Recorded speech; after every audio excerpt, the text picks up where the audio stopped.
Welcome back to the Mormon News Roundup. I am your humble host, D-Base. That's Talent on Loan from Kolob. This is episode 161. It is May 11th, 2025. So glad to have you on board. Thrilled to be here. We're coming to you from the crossroads of the East, from Washington, D.C., where the truth runs free. Yes, sir. We're going to be ruminating, folks, on the great and spacious beehive, as I like to call it, or the Church of Jesus Christ of Latter-day Saints. And just for your information, this podcast is in no way affiliated with the Church of Jesus Christ of Latter-day Saints. I have a big episode on tap for you here. Here's your agenda. Number one, popular podcaster Michelle Stone, a beloved fixture in the podcasting community, faithful member of the Church of Jesus Christ of Latter-day Saints, has shut down her YouTube channel. This is a thunderbolt. This has created a great deal of consternation. This is our featured news article, which we will discuss at the end of today's podcast. We have a new pope, an American pope. It's about time. Pope Leo, coming from south side of Chicago. We'll talk about him and what did the Mormon Church say about the new pope. Well, it's pretty controversial. We're going to bring that to your attention as well. Give you a few temple updates. Temples are very important to Mormonism. There's also some garment influencers who are once again gaining traction, thousands, millions of views, about typically Latter-day Saint young ladies who are telling us how they wear their underwear. And finally, we have a meth head who's going to break into an LDS chapel. That's absolutely crazy. We have a few other tidbits for you today as well. I want to wish all of the viewers out there a happy Mother's Day, especially to my own mother and to my own wife. And it kind of reminds me of Mormonism's most famous talk about mothers, which is Sherry Dew's talk way back when she was a member of the Relief Society presidency and practically Mormon royalty. She gave a talk, Are We Not All Mothers? Sherry went on to become a senior vice president of the Deseret Management Corporation, which is the church's umbrella corporation that controls all of its for-profit entities. She's basically Mormon royalty. And she asked the question, are we not all mothers? I will answer that. The answer to that is no, we're not all mothers. No, Sherry, we're not all mothers, just to clarify that for you. You know, Sherry also, by the way, was at SVU this last week, where she actually, I got these slightly out of order here. Sherry was at Southern Virginia University just this last week, speaking of news here, where she gave the commencement address in my neck of the woods, by the way, Buena Vista, Southern Virginia.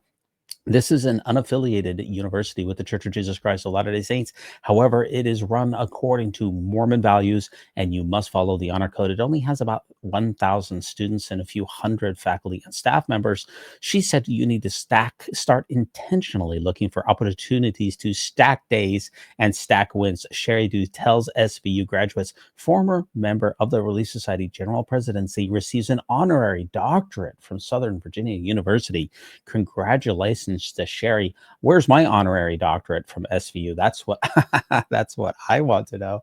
I don't need an honorary doctorate. I earned mine the old-fashioned way, Sherry, by the way. And there is a Bonnie Cordon as well, the disgraced, in my opinion, president of SVU University, who participated in the graduation ceremonies just a couple of days ago. I have videos on Bonnie Cordon if you want to know why I don't think that she's qualified either morally or educationally to run this university. You can certainly look up that information on this channel. I'm not going to get into it at this time.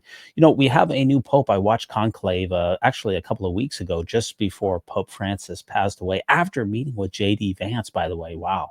You know, J.D. Vance has a negative effect on how people, on people's lives. When the Pope Francis died within just a few hours of meeting with Pope Francis. Wow, that is shocking. You know, I'm just wondering if J.D. Vance could possibly meet my mother-in-law. No, I'm just anyway, you know, we have a new pope here, Pope Francis, from the south side of Chicago. And one of my favorite Instagram accounts out there is Lucifer's Lantern, who does satire posts here. He's really fun stuff here. And he says that every Mormon in the world secretly disappointed that the new pope isn't Mormons. Hopes were high despite zero rationale. If there's one thing that I can tell you is that Mormonism has zero rationale. But Lucifer's Lantern put this out with the election of Cardinal Robert Prost as Pope Leo XIV. Mormons worldwide are secretly nursing a vague sense of disappointment that the freshly chosen pope is, once again, not Mormon. Despite having no seats in the College of Cardinals, no interest in the Nicene Creed, and an entirely different church altogether, members around the globe had allowed themselves a flicker of irrational optimism. Lucifer's Lantern is pretty funny out there. Now, the first presidency of the Church of Jesus Christ of Latter-day Saints did offer a message to the new Pope, Pope Leo the 14th. And what did the Mormon leaders say? Well, here's what they said. The First Presidency of the Church of Jesus Christ of Latter-day Saints issued the following statement on Thursday following the announcement that Cardinal Robert Francis Prevost of the United States has been elected the 267th Pope of the Catholic Church. And here's the actual statement, quote, "On behalf of the leaders and members of the Church of Jesus Christ of Latter-day Saints, we extend a heartfelt prayers and greetings to Pope Leo the 14th. This significant moment in the time for the Catholic Church is a reminder of the enduring importance of faith to people everywhere. As fellow followers of Jesus Christ, we look forward to continued opportunities to work together to bless the lives of God's children everywhere. May we strive to follow the example of Jesus Christ to care for the poor and needy, become peacemakers, and create a world where faith and goodness can flourish." And my quick takeaways from this particular statement here is that the Mormon Church always wants to appear that they are fellow worshipers or followers of Jesus Christ and that they are part of the Christian panoply, as it were, and that they have that we all have a unique faith that is very similar, and that the Mormon Church is Christian just like any other church. That's my takeaway from there. So that's all I have for you from the Pope, the new Pope. Unfortunately, I have to bring you this particular story here. Family of Latter-day Saint missionary killed in North Carolina issues a statement. This is a missionary who dies in North Carolina after getting hit by a car. Thanks for joining us this evening. A missionary from Utah has died after getting hit by a car in North Carolina. As details are coming in about what exactly happened here, we are now hearing from his family. News specialist Daniel Woodruff spoke with them and joins us live right now with the latest. Daniel, what do you know? Well, 18-year-old Aleki Langi from Magna had been serving as a missionary for the Church of Jesus Christ of Latter-day Saints for just a couple of months. He was hit and killed by a car yesterday in Charlotte, North Carolina. This afternoon, his family told me in a statement he loved his parents, siblings, and family. He loved the Lord and was excited to serve a mission. He may never know this, but he brought a togetherness to our family that was desperately needed. His presence and spirit will be greatly missed in our lives and home. The church in a statement said that Elder Langi and another missionary were hit by a car in Charlotte that lost control and then veered onto a sidewalk. That second missionary, we're told, had minor injuries, while a third missionary was not hurt. According to the local NBC affiliate, the driver ran from the scene and has not been identified yet. The station also talked with a witness who saw what happened. Then that's when the car right here, it swerved out off of Russell, and a car hit it from the back end. So when it swerved, it hit, and then it hit some other cars coming this way, hit the car on the other side too. And I didn't know he was even hit. Aleki Langi was a football player at West High School and Cypress High School. He graduated from Cypress just last year. He was serving in North Carolina only temporarily. He was waiting for a visa to continue his mission in Jamaica. Elder Langi began his mission in March. In the newsroom, Daniel Woodruff, live. Well, my heart certainly goes out to this family. I'm sorry to hear of Elder Longi's sad situation here and the fact that unfortunately he has passed on. I have a couple of quick thoughts about that. Number one, will the Mormon Church pay for this missionary's funeral? The answer to that question is typically no, and that is highly unfortunate. Will the Mormon Church take care of this family in any other way? Is there any kind of life insurance that the church takes out for its missionaries? My understanding is absolutely not, that there is not. Now, when I was reading up on this article, it appears that Elder Langi was on a bicycle. And I can tell you that riding a bicycle personally, when I was a missionary back in Washington, D.C. in the 1990s, is a highly dangerous endeavor. In fact, I was also hit by a car when I was on my mission. I received a massive concussion and woke up in the hospital. And I don't know if I'm still having the effects from that or not. You know, concussions, they never go away. So it's a highly dangerous endeavor to have people on bicycles. And as I pointed out many times also in the past, riding a bicycle is, depending on how it is that you look at it, is approximately 78 to 100 times more dangerous than driving in a car. This is the simple fact of the matter here, is that if Elder Langi was in a car, he would still be alive. So I question greatly the mentality of putting missionaries on bicycles at all, since it is 100 times more dangerous. We can put these missionaries into cars all the time in virtually every location, and they would be far safer. I don't know why the Mormon Church does not do that. If I were in charge, that is one of the first things among many that I would do. And that's a highly sad situation. Bringing you some temple updates here. The Fairview Temple City Council, the church's most controversial temple, is no doubt the Fairview Temple in McKinney, Texas here.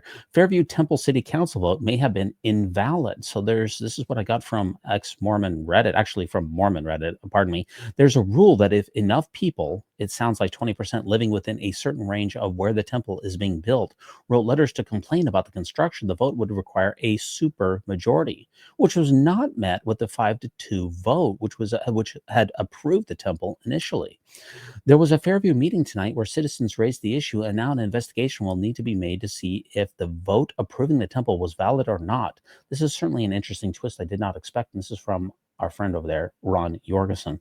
Let's see what's going on here with the breaking news here of the Fairview residents of voicing frustration over the possible irregularities of the LDS temple vote.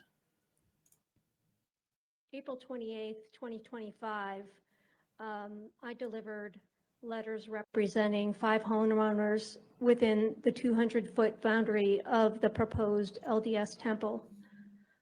According to our code of ordinances, these letters may have triggered a 20% threshold, invoking ordinance 14.02.002E, triggering the necessity of a supermajority to pass the ordinance that was voted on April 29th. And just for you, those of you listening out there in podcast land, we're watching a citizen address the Fairview City Council.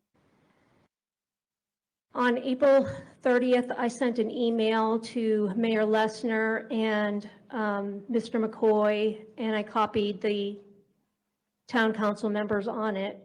I still have not received a reply to my email with an explanation as to why the supermajority letter was disregarded. We, the citizens, demand to know why the town council disregarded the letters and the ordinance. We want to know how the town council determined which owners were within 200 foot and whether 20% was met or not. If the protest letters met the 20%, why was ordinance 14.02.002E not enforced? If the ordinance should have been applied, then the vote on April 29th is invalid or illegal. We're trying to determine if the laws of Fairview were circumvented, and if they were, what legal court recourse is available. We respectfully require an answer to these critical questions. I began my speech last week by saying, I want to start by expressing my genuine appreciation for your service. This isn't an easy job, and I doubt any of you expected to be the town of Fairview's last hope to protect our ordinances and dark skies when you put your name on the ballot. I'm still appreciative of public service, and it's often a thankless work. But that's where my message changes today. For a brief moment, you made us believe you were fighting for us. But we now know it was all show.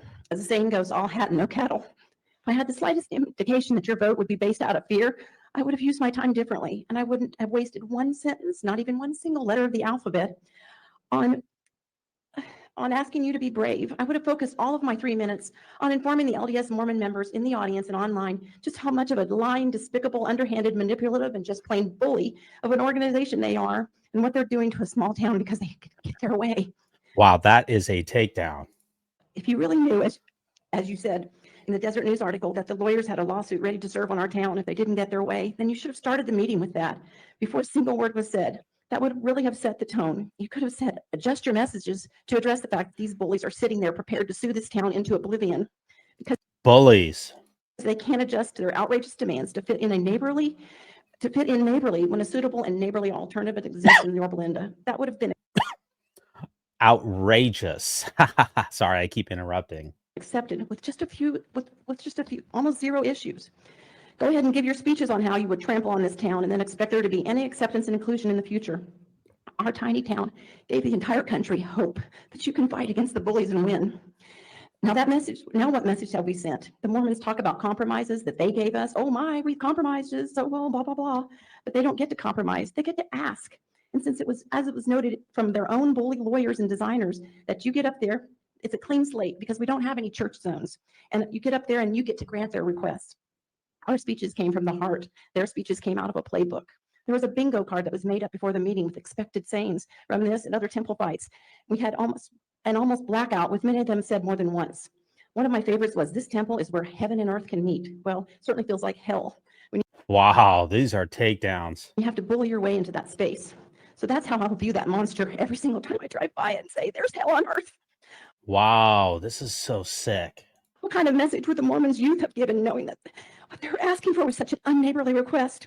Did they know that the lawyers at the lawsuit drafted and ready to go? What kind of blessings would be brought to Fairview after a long drawn-out lawsuit where Fairview was bankrupted into oblivion?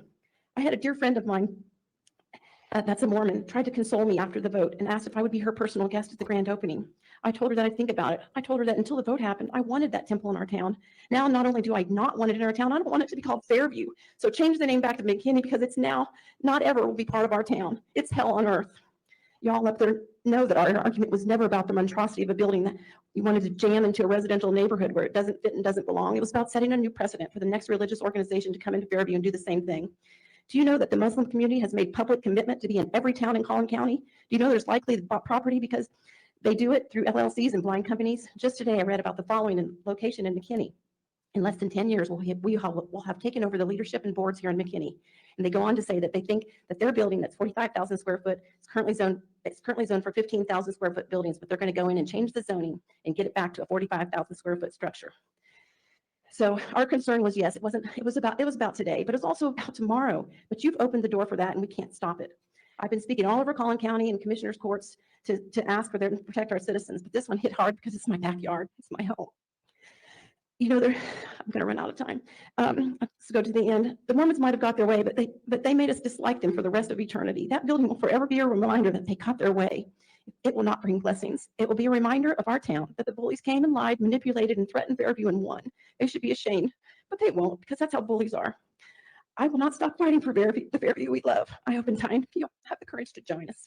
Thank you. Wow, what a brutal takedown of the bullying nature of the big time Mormon corporation. What a smackdown. What a heartfelt, from the heart emphasis as well.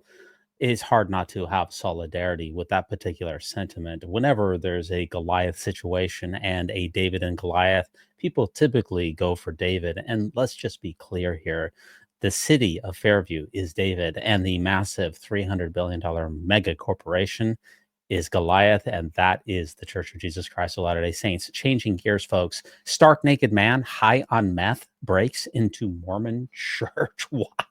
I got this from the New York Post. Can you believe that? High on meth. Boy, wow. That's absolutely crazy. And here's a picture of him. Thou shalt not do any of these things. A naked man high on methamphetamines broke into a Mormon church in the heart of Amish country, according to a report. You know, I served my mission as in part of the Amish, by the way, up in Pennsylvania. Here he is. Corey Calderwood, 43-year-old, was high as a kite and naked as a jailbird. He busted into the Church of Jesus Christ of Latter-day Saints in Lancaster, Pennsylvania. That is the heart of Amish country. That is absolutely insane. And you know, we have Rebecca Biblioteca here taking a crack at this one. People who have stepped away from the LDS church say that they find the idea of the primary songs and the indoctrination that they feel happens in primary are very disturbing.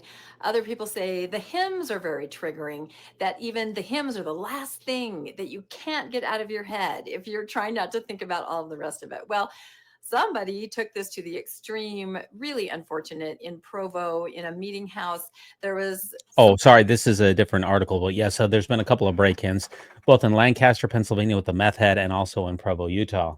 Pretty extreme vandalism. They left water running, they messed with the pipes. And the reason I talk about music is because you can see they pulled all the keys, or a lot of the keys, out of the organ. They overturned the piano. This is just not cool. I'm sorry. As a former primary pianist, come on, let's not do this. I hope they find who's responsible. And I'm sorry for this ward that they have to be traumatized in this way. So let me know what you think in the comments. Yeah, there's absolutely no call whatsoever for people breaking into private property and vandalizing Mormon churches. You know, I spent a lot of time growing up in Provo, Utah.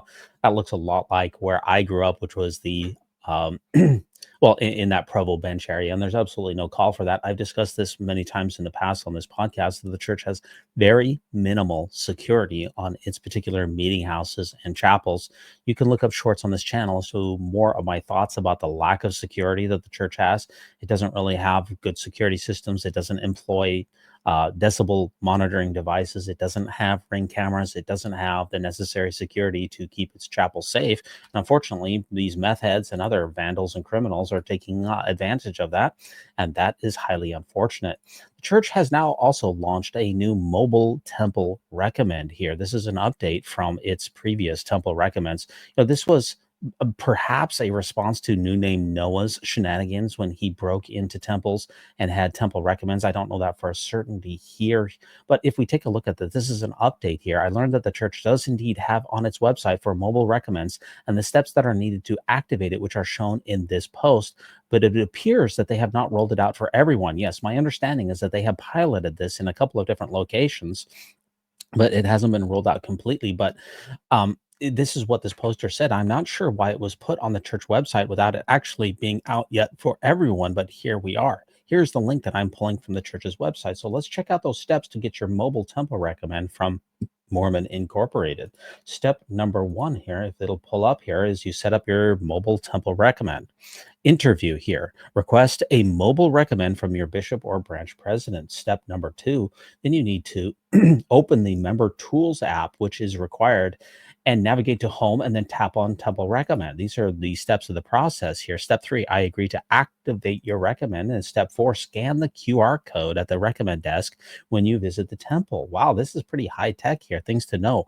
A profile picture on your mobile temple recommend tools account is required. This should be uploaded before requesting a mobile recommend. So they're going to be checking your picture with your actual mobile recommend there. Screenshots of mobile recommends will not be accepted at the recommend desk. Interesting. It has to be a live one, and a member may have either a mobile recommend or a paper recommend, but not both at the same time. It seems like the church is increasing its security for its temple recommends, which I would imagine is a good thing due to the fact that some people have lent other people their temple recommends in order to attend weddings or do other things that are nefarious by breaking into buildings that they don't have legal or lawful access to be able to attend. So, yep, there's your mobile temple recommend. A couple of other articles here. LDS primary leader has visited the White House for National Day of Prayer. This is pretty big news. Got this from the church newsroom, which has been co-opted here by ABC4. Let's see what's going on with the church's first Black general officer of the church, Sister Browning of the primary presidency.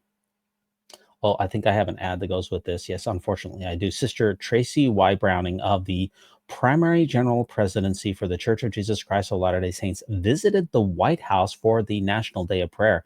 And as I mentioned, Sister Browning is, to my understanding, is the first general officer of the church who is a person of color, although the church has never had a person, a general authority who has been Black to my knowledge. The Latter-day Saints primary presidency visited the White House yesterday. That member being Sister Tracy Browning, stopping by for the National Day of Prayer.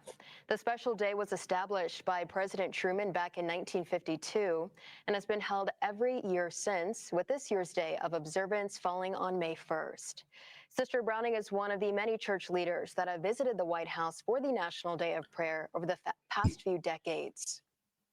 Yeah, that's a short article. Sister Browning has been a full-time paid member of the church, working at church headquarters as well. Now, my understanding is that church officers are not compensated, but I do wonder how that works with the fact that she was a full-time paid employee of the church and then took a church officer position.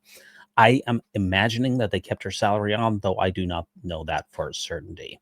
Mormon influencers here checking out the garments here. It's always a little creepy for me to watch, especially these young women who are going to be modeling their underwear. But this is, folks, this is Mormonism in 2025, and it definitely needs to be covered. Here we have another Instagram influencer here, just a girl wearing a new tank top garment for the first time.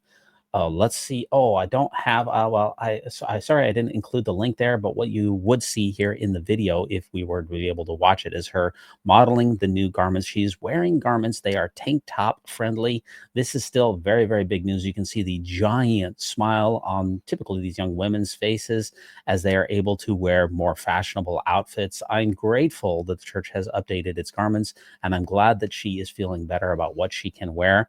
I just find the whole thing to be a little distasteful, especially considering the fact that I am almost 50 years old and a man, and to be watching these women parading around and talking about their undies is a little creepy for me, but I'm sorry, that's just the way that Mormon news works in 2025. Now, if you're not following the church news on YouTube, they have a great shorts that they put out almost every single day. Church News Today, May 7th, 2025. These will give you a great snapshot of the Church of Jesus Christ of Latter-day Saints from a faithful perspective, although they will skip over much of the juicy content that I personally enjoy. But let's check out the May 7th here, where we get to see an elder and what he's doing on his mission. In Church News Today, this Wednesday, May 7th, after health issues and heart surgeries, Elder Logan Castleton is still able to serve a mission. The service missionary raps and sings about the gospel of Jesus Christ in videos seen by millions of people online. This week's episode of the Church News podcast features artists in the church's 13th International Art Competition. They talk about the theme, Lift Up the Hands Which Hang Down. Efforts from the church are helping promote education and health for communities in Ghana, West Africa. The church donated new facilities and educational programs to schools, as well as medical equipment to several medical clinics and hospitals. Learn more about these and other stories from the Church of Jesus. Yeah, you can definitely learn about those from the Church of Jesus Christ of Latter-day Saints YouTube page and also their Instagram page, which is pretty big. The largest podcast related to the church in the world is the church's official main webpage, which has over 1 million subscribers, as opposed to just a few thousand that this humble podcast has. Talking about Elder Castleton there, I'm glad that he's feeling better. I do find it very remarkable that he's able to serve a mission and do nothing but music and influencing. That is certainly a change from back in my day, which I have a musical background, by the way. And I asked my mission president if I could even just practice my music on my preparation day, on my few hours off that I had a week. And his simple answer to me was, no, you can't. Because that would distract you from the purpose of why we're here. The reason that we're here is not to play music. The reason that we're here is to bring souls unto Jesus. Now we have a missionary whose entire time is spent doing music. So I'm grateful that he has a better experience than I had. We'll just put it that way. And as far as the church donating in Africa, This Week in Mormons, the podcast that really talks about same type of Mormon news that this particular podcast does, spend a long time giving the church kudos for its humanitarian efforts in Africa. And I suppose I can do the same thing with the minor caveat that oftentimes most of those humanitarian donations are done without the receipts, without external confirmation, and without the ability to independently investigate what the church is actually doing. It's hard to give credit for the church for its humanitarian efforts when it has no transparency and refuses to be externally audited. Now, a couple of other items in the news here. We're giving you everything here quickly. I'm trying to get this episode done in 1 hour here. Mormons, along with clergy of all religions, are now mandatory reporters in Washington, D.C. In Washington State. Jehovah's Witnesses, along with clergy of all religions, are now mandatory reporters in Washington State.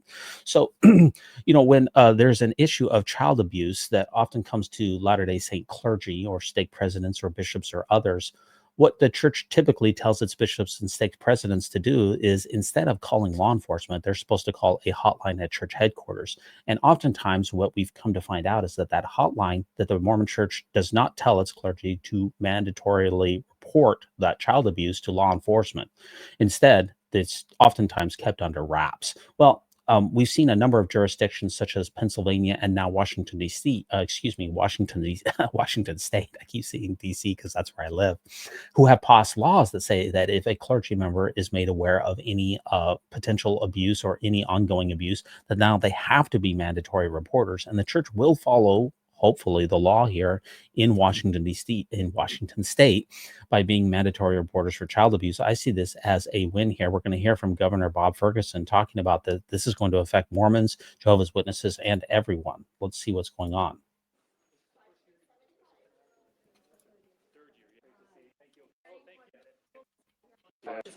Absolutely. No, these things are team efforts, and I understand that for sure. Okay, here we go. Senate Bill 5375 requires members of the clergy to report child abuse and neglect, even if the information is divulged in confession or sacred confidence. Washington is one of just 5 states that does not designate clergy as mandatory reporters.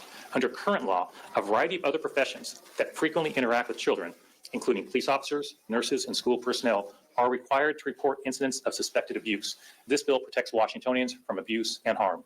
Now, I'll say on a personal note, I'm a Catholic, and as some of you know, and my uncle was a Jesuit priest for many years here in the Northwest. And so, from my perspective, I obviously have a personal perspective on this, but protecting our kids, first, right? Protecting our kids first is the most important thing. And so, it's interesting that he mentions the Catholic Church here, because it's the Catholic confessional that has been the subject of a lot of particular consternation, especially since so much Catholic Church abuse happened during those confessional settings where a parishioner would come in, confess some type of abuse, and that's considered a sacred sacrament by these priests and other leaders in the Catholic faith, that they would not tell anyone about it. Well, this is supposed to make it so that it is mandatory for those to be reported, not only the Catholic Church, but also the Church of Jesus Christ of Latter-day Saints.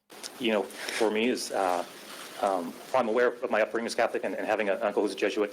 For me, this is very clear, very clear legislation and important legislation. So appreciate all the hard work, because I know it's been a few years, right, to get this to this point. So I know that that's a lot of work from a lot of individuals to make that happen. And we know, I'll be talking about our legislative leaders in a moment, but they and I understand that a bill like this, legislators are obviously important, the governor's important, but really I think we all understand it's the individuals who come forward and share their stories, and often those stories are challenging, right, to share with the elected officials. So we know that's not always easy in the best of circumstances, but especially when it's a challenging subject, sometimes it's especially difficult. So we just, on behalf of everybody here on the legislative side, we really appreciate all of you and many others who couldn't be here today on that. We also, of course, appreciate Senator Orwell, many other legislators who've been a leader on this, and of course, the prime sponsor of this legislation is, of course, Senator Noel Frame, and also Amy Wallen for sponsoring a companion bill. So with that, it's my honor to sign this legislation. I'm going to hand you two different pens, Senator. So I'm guessing you may have someone you want to hand one pen to, just in case who was particularly involved. Yeah, he's signing the particular legislation here. This is a major win. Unfortunately, across the United States, there's a patchwork of laws that are on the books here, depending on which state it is that you're in. Sometimes clergy are mandatory reporters, sometimes clergy are optional reporters, and sometimes clergy don't have to report at all. There is no national standard. To my understanding is that there is absolutely no national standard for whether clergy have to be reporters. And I do wonder whether we need to have this looked at a national level. I'm personally a person who really thinks that things should be handled at the lowest possible level when possible. I think our government functions best when it's done as close to the people as possible. So I do wonder whether we need to have a national standard on this, or whether we do not. That's something that I don't have a strong view on. But maybe those of you out in the comments, if you could let me know what you think should happen as far as clergy being mandatory reporters across the entire nation. That seems like a wise idea, but I don't have the answers. By the way, if you could give this podcast a thumbs up, if you could leave us a 5-star review, I'd be very grateful for that. Now, our featured news article here for the week, as far as I'm concerned, is the Michelle Stone debacle. Michelle Stone. I cannot believe that I'm still talking about this woman, by the way. And you can see that my moniker here is mistranslation. That's a little ode to Michelle here. 132 excuses for Joseph Smith's disgusting polygamous practices here. And this is her particular website here, where she denies that Joseph Smith practiced polygamy, or she prefers to call it a monogamy affirmer. She says in episode 168, "Thank you and goodbye for now. Thank you for all of your support. This would not have been possible without you. Please feel free to contact Michelle at 132problems@gmail.com.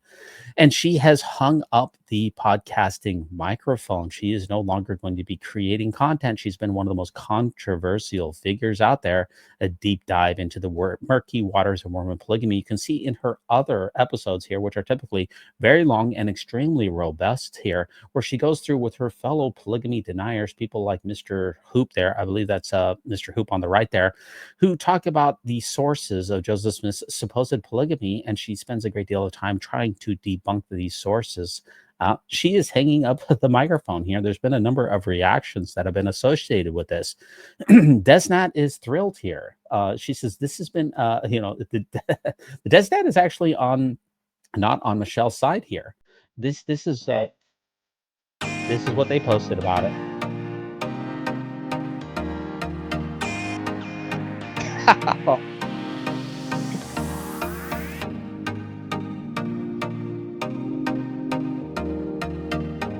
If I let that music go, I'm going to have a big copyright strike here. But we have Joseph Smith and Brigham Young hanging out, along with other folks who are just thrilled that this podcast was taken down.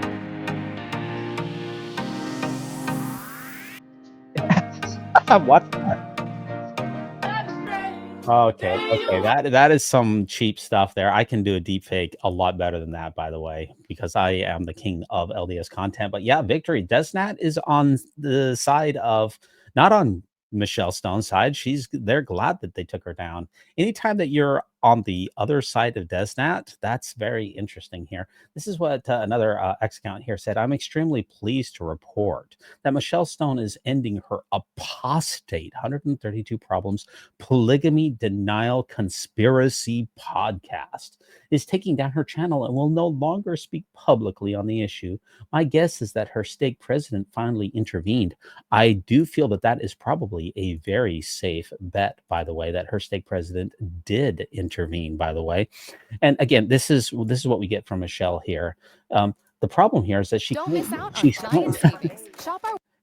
that she's taken her podcast down here, folks. But when you go to her old sites here, look, they're only unlisted. She didn't delete the podcast. For those of you out there who can actually see this, they're still racking up views. They're just not publicly available on her channel. They're just unlisted.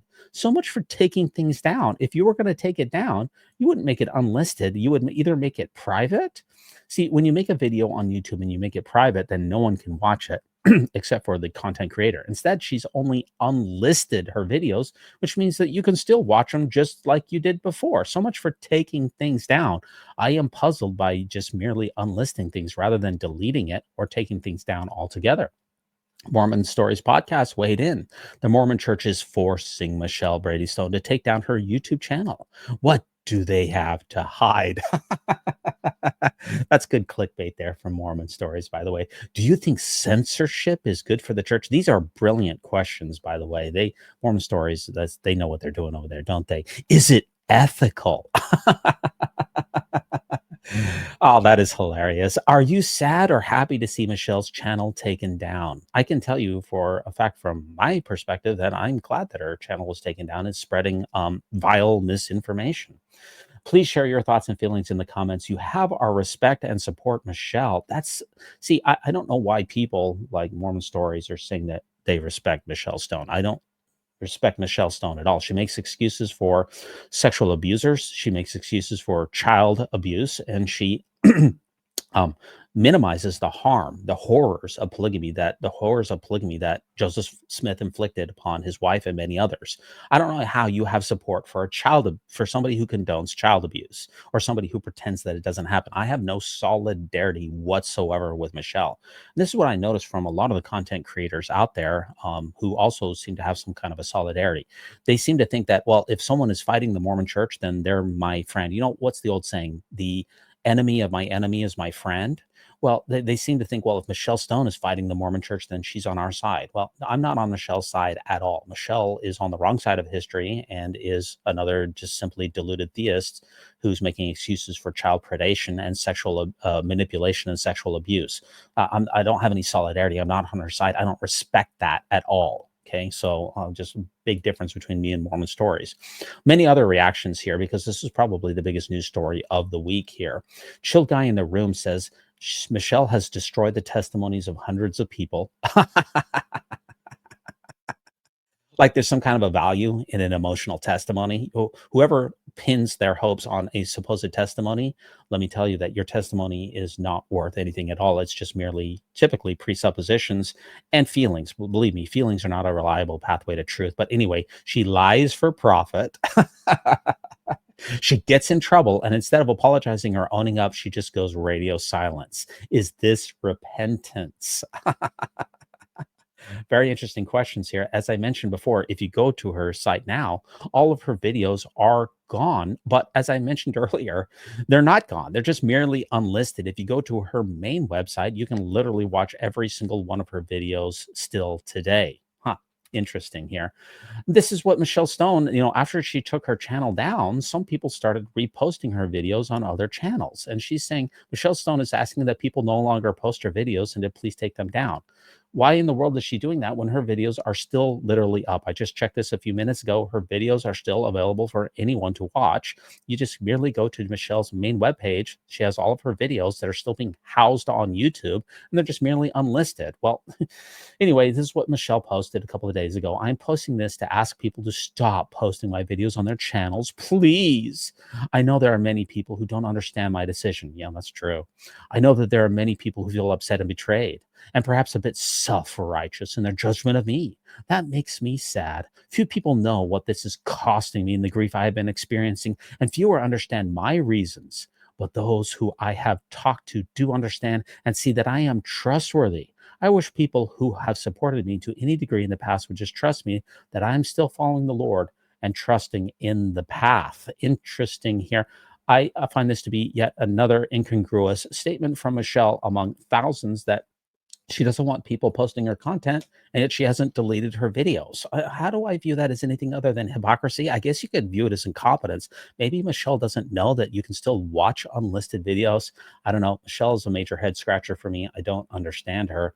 And like I mentioned earlier, her her videos are now getting posted to other sites, including a new channel that's called 132 Solutions. Some interesting breaking Sorry. Some interesting breaking news regarding Michelle Stone. As we covered over the weekend, she made an announcement on her podcast that she was actually discontinuing her podcast and taking all of her videos down. Oh, People were speculating, was she asked by the LDS Church, by leadership, to take things down? Did she just decide to do it on her own? Nobody really knew. She also, I believe, has been removed or has removed herself from the board of the newly formed Journal of Polygamy. We've been questioning this ever since we heard the announcement, and we're all hoping she's okay and wishing the best for her. Just tonight, we discovered that all of her videos are suddenly popping up on a new channel called 132 Solutions. Now, someone has come forward and said this is a fan page. It has nothing to do with Michelle. It's been done, without her permission or knowledge. We don't know exactly what's happening, except for that her videos are appearing again on a new YouTube channel called 132 Solutions. We will keep you updated on what's happening, because again, we don't know, is Michelle okay with this? Will this be taken down? We have no idea, but go check out that channel and let us know what you think in the comments. Thanks. yeah, I did check out that channel. It's kind of posting some of the videos, popping them up and, taking them down, popping them back up. As far as whether the Mormon church pressured her to take it down, I think that we can probably assume, and, we don't know this for certainty, but probably she was pressured to take it down. I guess the producer of Michelle's particular channel went on another podcast and did insinuate that the Mormon church had been pressuring her to take things down.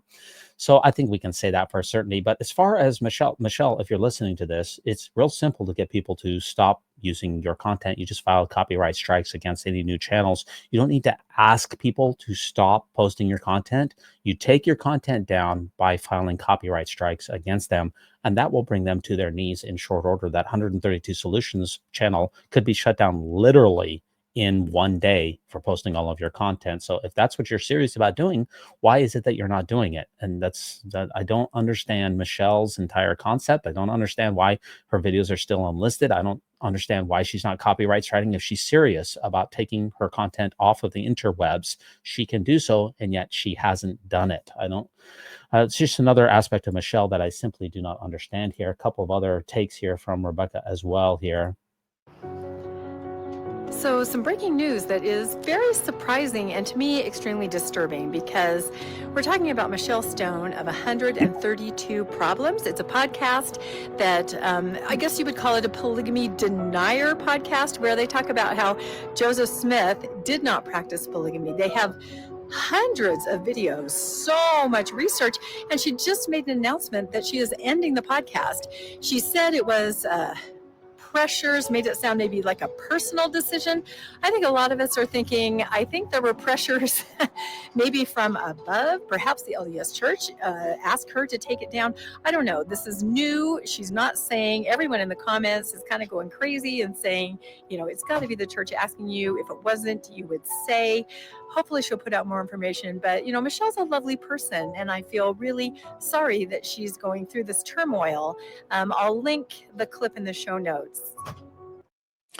People keep saying that, Michelle is a wonderful person, and it's too bad that all of this is happening to her. And I do understand that. We need to understand the reality here that Michelle is making disgusting excuses for a child predation. I don't know how to say that any other way. Joseph Smith was a sexual manipulator. And when you start making excuses for that, then you're complicit in that manipulation. The women that suffered under Joseph Smith's horrific polygamy practices, you're literally denying their lived realities. I don't know how people find some type of a solidarity just because Michelle Stone has a sweet smiling look on her face, and because she's quote unquote a nice person, that we can therefore excuse all of her horrific and bad ideas. I refuse to do so, and I simply will not do so. This has been covered quite a bit on other podcasts as well. Michelle Stone deletes her podcast and probably was pressured, though I can't say that for a certainty.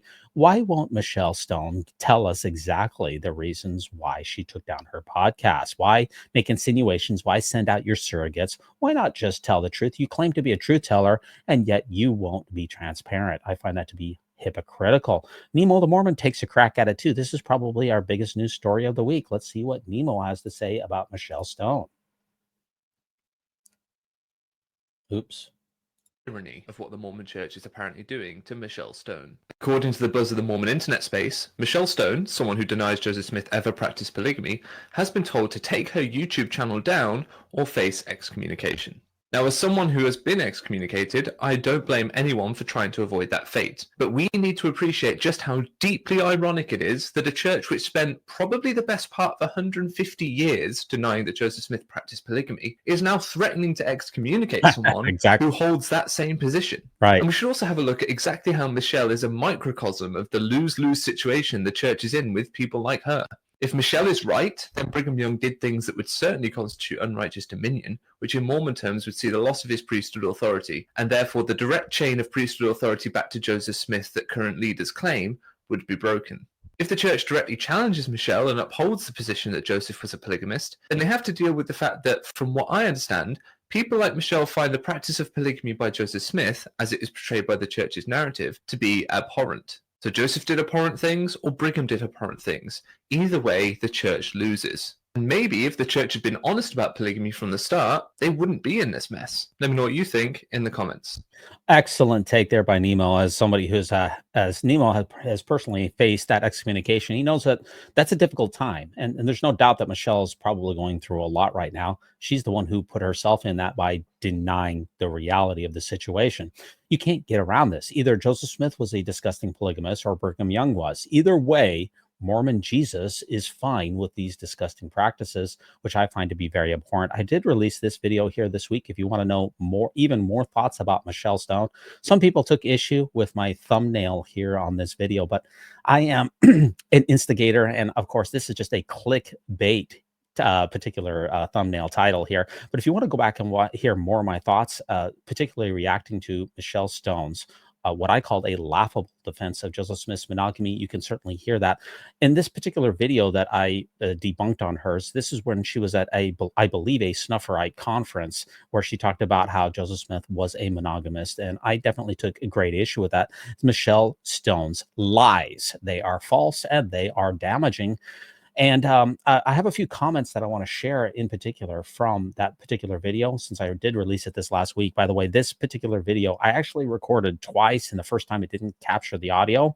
Whenever you do a video 2 times, by the way, the second time through was even better. This is definitely some of my best work. You should go back and check it out. But here's some of the comments here from this particular video that I'm going to share with you. I said, is polygamy denial a harmless crime? That's the fundamental question here. Well, Nemo seems to think think that the answer is no here. And let me read a couple of reactions to you. I'm going to get you out of here in about an hour.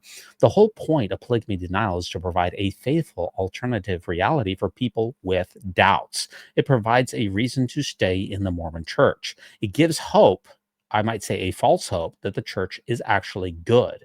You only need a person that is guilty of the wrongdoings, and that is good old Brigham. You know, throw Brother Brigham under the bus. Everyone else, including Joseph Smith and herself, are just victims, right? If you're going to throw someone under the bus, well, if you throw Brigham Young under the bus and all of the rest of the prophets who followed him, what does that say about the foundations of the Church of Jesus Christ of Latter-day Saints? That's one reason that the church was not keen on having polygamy denial in its narrative. And of course, can't help but say that it's very ironic that Michelle Stone is now being apparently threatened for discipline for upholding the church's line for 150 years. The church never taught that Joseph Smith was a polygamist until it was forced to come to the table in 2014, exactly, in which the church then finally admitted that, yes, he had up to 40 wives, or careful estimates put it at between 30 and 40.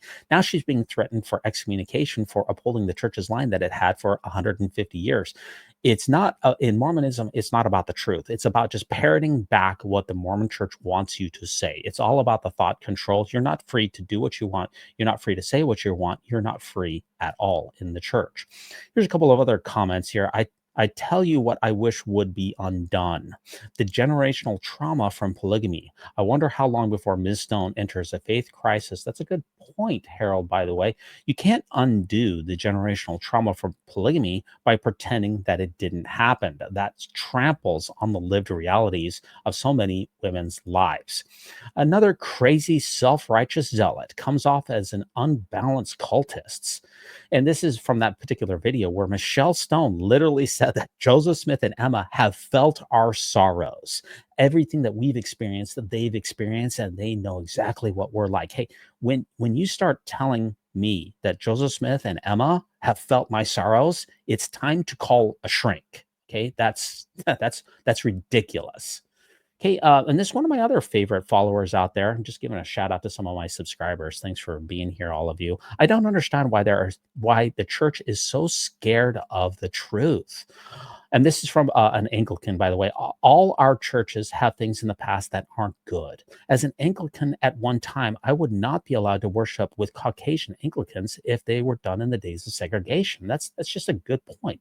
Why is the church so afraid of the truth? Good question here. As an Anglican, and this is the response here, I could never lie about the hurt that the Anglican church has caused people. There have certainly been things done wrong that need to be rectified. I pray LDS people start to face the truths of the hurt done by their church, as all of us Christians need to as well. Yeah, it's called facing reality. The church has done a lot of practices that have harmed people. Instead of pretending that they never happened, own up to it and deal with it. Good point. Couple of other reactions, and this is from another one of my longtime subscribers here, Ms. Armstrong. How does she feel about her beliefs in the shadow of the churches planting a boot on the neck? Apparently, see, this is the thing, folks. Apparently, Michelle Stone values her quasi-Masonic membership over telling the cough truth. So much for being a truth teller. First of all, Michelle Stone was never a truth teller to begin with. That's why my episode was entitled Michelle Stone's Lies. But she told all of us that she was a truth teller. If you're a truth teller, you value the truth over everything else. That's what being a truth teller is. Michelle Stone was never a truth teller, and now we know that for a certainty, that she values her quasi-Masonic membership over doing, quote unquote, what is right. So much for being a light on a hill. Okay. And Dan Vogel here talks about hubris. I certainly hope that he was talking about Michelle and not me. Thanks for the shout out, Dan. He rarely comments on my videos, but he did on this one. Nice work, Dan, on your new series of videos debunking Michelle and her cronies. Nice work there, Dan. Dan has gone through painstakingly and gone through many of Michelle Stone's ridiculous claims about polygamy denial and shot them down like shooting fish in a barrel. It's easy to do. It's insane to me how much oxygen in the room that Michelle Stone continues to take up. It's absolutely insane here. And I released another video a long time ago here called, Is Michelle Stone a Fraud? And my answer to that question was simply yes. Number one, her polygamy denial claims have been debunked by everybody, including Dan Vogel, Radio Free Mormon, Brian Hales, and John Hamer and many others. Okay. So yeah, she is a fraud because her conclusions are demonstrably wrong. And number two, she's a fraud because of her subscriber count, which if we go back and look, if you look at Michelle Stone's actual channel, she claims to have 118,000 subscribers. Well, when she quote unquote deleted all of her videos, guess how many people unsubscribed? Literally none of them. That's because most of her subscribers were either purchased by her or one of her cronies. Her entire channel, her entire persona is a fraud from top to bottom.